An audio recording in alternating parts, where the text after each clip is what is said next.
बिजली की चोरी में तकसीम कार कंपनियों के अफसरान, मुलाजमीन और बिजली चोरों का गठजोड़ तोड़ने के लिए बिजली कंपनियों में FIA अफसरान तैनात कर दिए गए।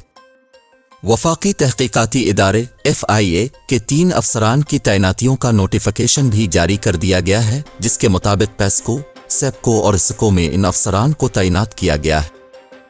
नोटिफिकेशन के मुताबिक FIA के डिप्टी डायरेक्टर सादउल्लाह खान को पेस्को, डिप्टी डायरेक्टर सूफी अब्दुल हफीज चाचड़ को सेप्को और एक्टिंग डायरेक्टर मुजम्मिल अहमद जतोई को इसको में तैनात किया गया है। इस पर अनवार उल हक काकड़ ने कहा कि आइन से कतना इख्तिलाफ नहीं है, आइन की तारीख पर दुनिया में इल्मी बहस चल रही है।